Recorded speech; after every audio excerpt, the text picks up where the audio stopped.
Tem essa questão aqui que eu acabei de resolver e eu quero resolvê-la com vocês de maneira bem rápida, inclusive. Então, bora lá.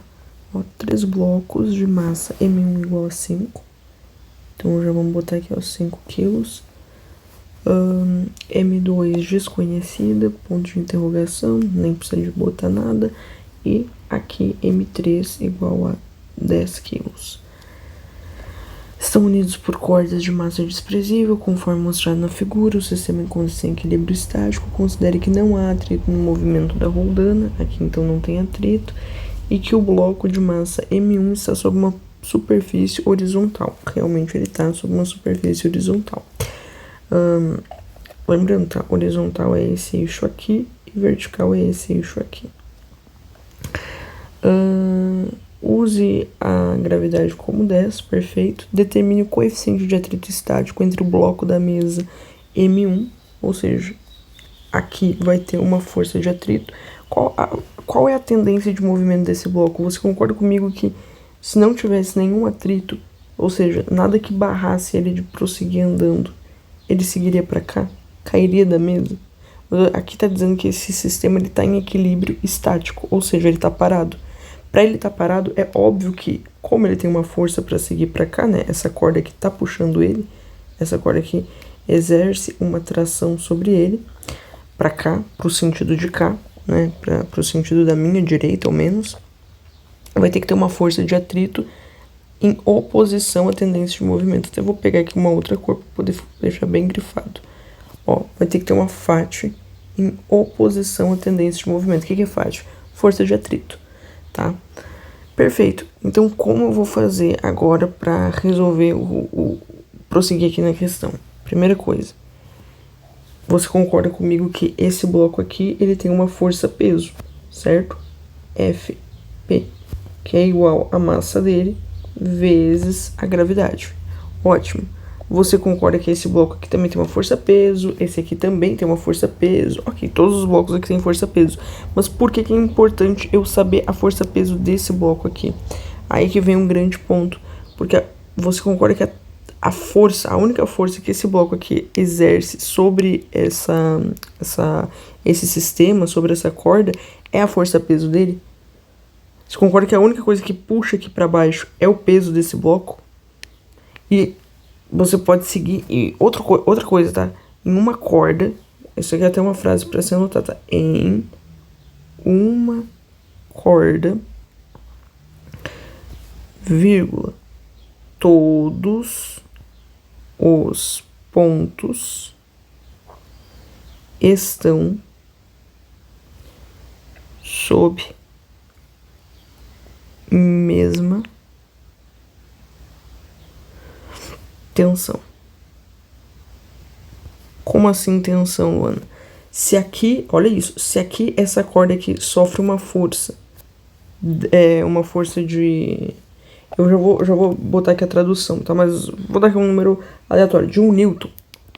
A gente já vai calcular qual é que é a força, mas se ela sofre a força de 1 Newton, significa que aqui também está sofrendo uma força de 1 Newton. Ou melhor, que aqui eu não posso dizer nada, porque aqui eu tô vendo tem um ponto que separa os dois. Mas aqui eu tenho certeza absoluta que aqui tá sofrendo uma força de 1 Newton.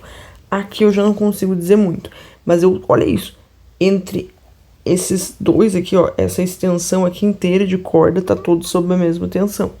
Como aqui vem um outro ponto, é como se eu tivesse fixado assim na parede, martelado. Agora a corda vai sofrer um outro tipo de tensão, tá, galera? Porque aqui não é uma roldana, aqui é como se fosse um ponto, tá? Ok. Mas agora que a gente já entendeu algumas premissas básicas, a gente consegue prosseguir. Então, se todos os pontos de uma corda estão sob a mesma tensão, o que eu posso fazer aqui? Bora lá. Eu posso calcular qual é que é a força-peso para saber qual é que é a tensão que está puxando essa corda aqui para baixo. Bora ver. Ó, a força-peso é igual a massa. Massa é 10 quilos. Vou botar aqui, tá? Ó, tô substituindo a massa e tô substituindo a gravidade. Vou botar aqui em cima. Tô substituindo a massa e a gravidade. 10 vezes... Quanto é a gravidade? Ele nos passou lá. A gente poderia botar também só a gravidade porque ia cortar lá no futuro. Mas não tem problema. Olha, ele deu aqui 10 metros por segundo. Então, 10 metros por segundo ao quadrado, vezes 10. Nesse caso aqui, a gente acabou de descobrir que é 100. 100 o quê, gente? Se é uma unidade de força, então é óbvio que é 100 newtons. Então, eu sei que essa corda aqui está sendo drivada, ou seja, está sendo puxada aqui para baixo com uma força de 100 newtons de intensidade. Beleza. Eu sei que aqui também tem 100 newtons, tá? Aqui também tem 100 newtons. O que eu quero saber? Eu quero saber quanto é essa força aqui. Por que, Luana? Por quê? Você concorda que tem uma força puxando essa corda, certo? Mas por que eu não posso dizer que ela também é de 100 newtons? Porque, olha isso, primeira coisa. Se essa corda aqui, se aqui a gente tivesse uma roldana, ok, não mudaria nada da intensidade da força. A roldana não muda, mas como é um ponto que está friccionando o bloco aqui para baixo, a minha análise ela acaba mudando um pouquinho. Essa força aqui que está sendo aplicada, ela se conserva integralmente para essa região aqui da corda, ou seja, a força que está aqui se conserva para cá? Não. É como se eu pegasse um bloco e fizesse isso aqui, ó. É um bloco e eu amarrei uma cordinha aqui nele. Eu vou puxar essa cordinha com 100 newtons.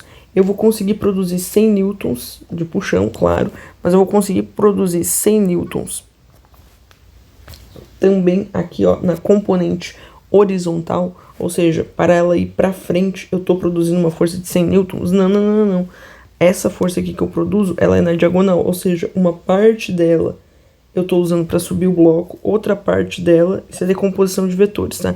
Eu estou usando para puxar ela, né, na horizontal, ou seja, integralmente os 100 newtons que tem aqui são usados para puxar a corda para essa direção aqui, ó, para horizontal? Não. Perfeito? Não. Uma parte está sendo desperdiçada aqui nessa componente vertical. Se a caixa fosse levinha, inclusive, ela ia subir, né? Botei uma cordinha aqui nela e tô puxando com uma força maior, que a força-peso dela consegue aguentar, ela vai subir. Perfeito. Isso daqui, ó, isso daqui é só um tchan. Agora, vamos para a questão propriamente dita. Quer dizer, vamos para a questão propriamente dita, não. Vamos voltar aqui para o nosso contexto. Então, quanto de força dessa diagonal aqui que eu tenho, eu consigo usar para poder puxar na horizontal. Ou seja, é uma força na diagonal. Aqui, ó. Que eu uso para puxar aqui, ó, na horizontal. Qual é a força? É 100 newtons. Quanto eu tô usando para... Quanto caiu nessa horizontal? Agora a gente vai aplicar trigonometria. Vou ensinar aqui pra vocês. Você concorda comigo? Ó, vou desenhar aqui um triângulo, tá? E aí você me diz se é um triângulo... Opa, o que é isso? E aí você vai me dizer se é um triângulo semelhante. Opa, semelhante não. Se é um triângulo parecido com essa estrutura aqui que a gente tem. Claro que é. Ó, essa estrutura aqui a gente tem um ângulo de 90 graus. Aqui a gente tem um ângulo de 90 graus. Aqui a gente tem a região da roldana. Aqui a gente tem a região da roldana e aqui a gente tem o pontinho material. Ah, Luana, a figura não me parece que é o mesmo triângulo. É, porque realmente não é o mesmo triângulo, mas eu vou botar os valores para serem os mesmos. Ou seja, aqui eu vou botar que vai ser 90 e aqui eu vou dizer que é 60. Pronto, é o mesmo triângulo, mesmo que na imagem não pareça o mesmo triângulo, porque realmente eu não consegui desenhar exatamente... Quer dizer, eu até consigo desenhar exatamente igual. Quer dizer, o mais próximo possível, né? Que seria uma imagem mais ou menos assim, ó. Mas enfim, importa ser um triângulo exatamente igual? Não, porque a gente vai trabalhar com os números. A gente não quer precisão necessariamente na imagem, a gente quer precisão nos valores, certo? Então, suponha que é um triângulo exatamente igual. Por quê? Porque eu tô botando os valores como iguais. Inclusive, o que sobra para ser aqui é 30 e o que sobra para ser aqui é 30, tá? Enfim, esse ângulo aqui também não nos importa. Poderia nos importar também, enfim. O ponto é, olha isso. O ponto é, aqui eu tenho 100, beleza, e aqui eu tenho 100. Qual deles eu vou usar para minha classificação? Esse aqui eu vou jogar fora, não tô nem aí para ele, porque senão aqui, parando assim para analisar, isso nem seria viável. Como assim? Essa medida aqui é 100 e essa aqui que é claramente maior também é 100. É que agora a gente está usando esse vetor aqui. Opa, deixa eu apagar,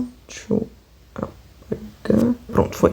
É que agora eu tô usando esse vetor aqui. Esse aqui só foi um auxiliar, tá? Isso aqui a gente nem calcula a força dele nem nada. Foi só um auxiliar para descobrir quanto valia esse valor aqui, porque justamente a força ela se conserva em todos os pontos de uma corda, certo? Submetida a uma tensão, todos os pontos dela estarão submetidos à mesma tensão, não há uma diferença.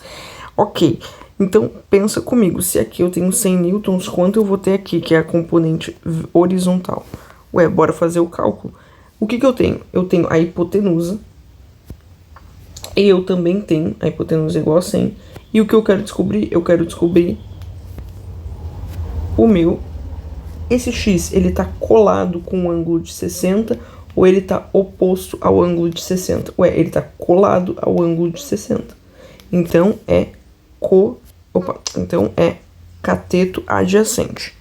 Bora ver como é que fica isso aqui. Vai ficar a relação K dividido por hipotenusa, ou seja, o cateto adjacente dividido por hipotenusa. Eu sempre penso assim, ó, KI. É o quê? É com sono cair ou sem sono cair? Com sono cair, certo? Então é cosseno de 60. Qual é o cosseno de 60? É 1/2. Ah, Luana, como é que tu tem isso decorado? Eu tenho uma tabelinha na minha cabeça, tá? Se você não decorou relações trigonométricas, você vai realmente enfrentar alguns desafios aqui nessas conversões, não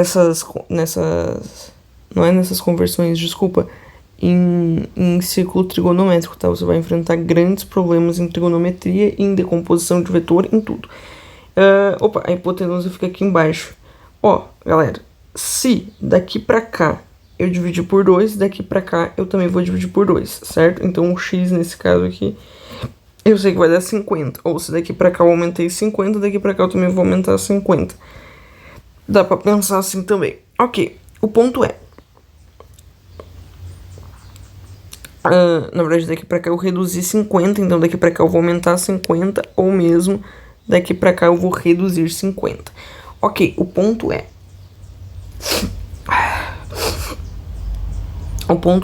se eu sei que x é igual a 50, eu sei que essa componente aqui, ó, dos 100 newtons que a gente tem, né, na diagonal, apenas 50 foram usados para mexer na horizontal, ok? E aí eu sei que aqui está submetido a uma força horizontal de 50, tá? A uma força horizontal de 50 newtons. Então, olha isso, nem precisa saber por enquanto o M2, tá? Se eu sei que aqui eu estou movimentando uma força de 50 newtons na horizontal, e eu sei que, ó, Φ, que é a força de atrito, nesse caso ela está exatamente igual, tá, à força que a força de tração, né? A força que essa corda aqui faz nela. Então, força de tração. Porque, ó, enfim, porque a corda, ela tá se movimentando... esse bloco aqui, ele tá se movimentando para trás? Não, ele tá em equilíbrio. Ele tá se movimentando para frente? Não, ele tá em equilíbrio. Então, se ele não se movimenta nem para trás, nem para frente, significa que a Φ, ela tá igualada à força que tá puxando ele para frente. Concorda comigo? Perfeito. Então, agora sim a gente consegue fazer o último dos toques. Φ, que eu sei... Ah, sim, qual é que é a fórmula da Φ? Φ é assim, ó. A força de tração é igual a... Vou escrever aqui. Φ é igual a normal, tá? O normal é a força que o bloco faz na superfície. Vezes o coeficiente de atrito. Ah, Luana, e como é a normal? Como é que eu sei qual é que é a força de compressão entre dois blocos, né? Como é que eu sei qual é que é a força que esse bloco aqui tá fazendo nessa superfície? Nessa superfície aqui, ó. Essa superfície aqui, ó. Ué, galera, não é a força-peso dele? A única força que ele faz ali é o próprio peso que ele tem. Então, como é que é força-peso? Nesse caso, a normal é a força-peso. Não é sempre que normal é a força-peso. Nesse caso aqui é. Qual é que é a força-peso dele? Ué, é massa vezes gravidade. Qual é que é a massa dele? Ué, 5. A gravidade, 10. Qual é que é a força-peso? 50. Certo? 50 o quê? Newtons. Porque força sempre vai ser dada em newtons. Gravidade você sempre tem que botar em metros por segundo. E a massa sempre em quilogramas, tá? Beleza. Aí agora é só fazer as substituições aqui nessa fórmula. Ok. Força normal é 50, que a gente acabou de descobrir. Coeficiente de atrito é o que eu quero descobrir, essa é a pergunta, qual é o coeficiente de atrito. E eu sei quanto é a FAT? Ué, não sei, mas eu posso ver aqui nessa relação que FAT tem que ser igual à força de tração do primeiro bloco. Então, quanto é a FAT? A FAT é 50 newtons. Quanto é que deu aqui, sendo a FAT também, ó. FAT é igual a isso aqui e também é igual a isso daqui. 50 mi, né? A gente fala mi, enfim, coeficiente de atrito estático. 50 dividido por 50. Nesse caso aqui, ó, dividir esse lado aqui por 50, divido esse lado aqui por 50, corta, corta, corta, corta. O que eu descobri? Que nesse caso aqui, corta, corta, o resultado disso aqui é 1, tá? Eu descobri que coeficiente de atrito é igual a 1, perfeito? Então, você pode já ir desmembrando e botando assim, ó, coeficiente de atrito é igual a 1. A segunda pergunta, ela se refere assim, ó, determine a massa do bloco M. Mas essa aqui já é uma que é para outra aula, porque, ó, já tem 16 minutos, tá bom? Mas não é muito trabalhosa. Opa, como é que eu faço agora para puxar? Bom, eu resolvi apagar tudo aqui para poder deixar a tela bem limpa pra gente fazer só descobrir a massa, porque eu percebi que é bem simples de descobrir mesmo. Então, vou até dar aqui uma escanteada. Muito simples, tá? É basicamente assim, ó. Pô, pra fazer aqui a análise, né? A gente sabe que aqui a gente tem 100 newtons. Esse 50 que já se tornou desprezível, nem sei, acabou não apagando junto, beleza. A gente sabe que tem 100 newtons tracionando pra cá. E a gente sabe que a gente tem uma força-peso, sendo... Como é que a gente calcula força-peso mesmo? Massa vezes gravidade. Qual é que é a fórmula principal da dinâmica? Força é igual a massa vezes aceleração. Isso aqui você tem que guardar pra vida, tá? Você não progride em dinâmica sem isso, tampouco em estática, tampouco qualquer outra matéria de física relacionando forças, tá? Ok, mas aí, olha isso aqui. O que nós temos? Nós temos 100 newtons sendo puxando, né, a corda para cá. Mas você concorda comigo que a única componente que me interessa para anular com a força, porque eu sei que isso aqui é igual a zero, é a única que vai antagonizar, vai ser uma componente assim. Eu sei quanto de valor tem nessa componente para eu poder igualar aqui, ó, a massa. Posso até dizer que é igual a 10m, já que ele já nos disse que a aceleração da gravidade é igual a 10. Ok, né, sendo m vezes 10 dando igual a 10m. Perfeito. Como eu faço para descobrir qual é que é a força de oposição à força-peso, né? Oposição, FPO, sei lá, tanto faz. Uma força que tá drivando ele para cima, puxando ele para cima. Ué, são 100 newtons? Não, 100 newtons tá puxando ele na diagonal. O que puxa ele para cima é importante fazer uma decomposição de vetores, tá bom? Então, esse vetor aqui ele tem essa componente aqui. Opa, ele tem essa componente aqui. E ele também tem essa componente aqui. Você concorda que aqui fecha um ângulo de 90 graus. Se aqui é 60, logicamente aqui será 30. Perfeito? Então, bora lá. Bora fazer aqui, ó. Você fecha aqui um triângulo retângulo, percebe? Ó, eu vou pegar esse triângulo retângulo aqui e eu vou desenhar ele de uma outra maneira, só para ficar mais visível. É isso daqui, tá? Aqui sendo 90, é onde é que tá o 30, galera. Ó, você pode imaginar, aqui tá o ângulo de 90 graus. O de 30 tá aqui, ó. Mas eu prefiro, nesse caso aqui, me valer da imagem, tá? Vou puxar ela aqui pra cima. Vou puxar isso aqui também mais pra cima. Pronto, pra ficar menos poluído. Ó, tá vendo? Dá pra se valer da imagem. A imagem ela não tá ruim. Você sabe que aqui tem um ângulo de 90 graus, você sabe que sempre em oposição ao ângulo de 90 graus está a hipotenusa, ou seja, eu sei que a hipotenusa é igual a 100 newtons. E quem é que eu quero descobrir? Eu quero descobrir essa componente aqui, ou eu quero descobrir isso daqui, essa componente aqui? Ué, é óbvio que eu quero descobrir a componente vertical. Então, como é que eu vou fazer? Eu vou fazer 30 30, eu quero descobrir o quê? Eu quero descobrir o cateto adjacente ou o cateto oposto. Cateto adjacente, ou seja, eu quero descobrir K. KI, né? K e hipotenusa, dando igual a K dividido por 100. Ok, mas KI é igual ao quê? Do 30. É seno ou cosseno? Sem sono, KI, ou com sono, KI? Pô, sem sono, desculpa, com sono, KI. E sem sono, corri. Então, com sono, eu caí. Ok, então é cosseno de 30. Qual é o cosseno de 30? É raiz de 3 sobre 2. Que é igual a K. E, perfeito. Agora é só fazer a multiplicação cruzada, tá? Então, ó, 2K é igual a 100 raiz de 3. K é igual a... Ou a gente pode dividir os dois lados por 2, né? Mas enfim, eu vou jogar o 2 para aquele lado lá. K é igual a 100 raiz de 3 dividido por 2. K é igual a 50 raiz de 3, tá? Isso aqui é o K, ou seja, eu sei que aqui eu tenho 50 raiz de 3 newtons. Essa aqui é a massa do bloco B? Claro que não, gente. A massa do bloco B é igual à força que está se opondo a ele, que nesse caso aqui a gente já sabe que é 50 raiz de 3 newtons, sendo igual ao quê? 10 vezes a massa, porque a gente multiplicou isso aqui vezes a gravidade. Então, quanto vai ser a massa? Ué, passa o 10 para lá. 50 raiz de 3 dividido por 10 é igual a massa e também é igual a 5 raiz de 3 quilogramas. Certo? Então, é isso a questão. Não é complexa, um pouquinho de nada, trabalhosa, mas, sobretudo, ela envolve bastante conhecimento de estática. É bom para revisar.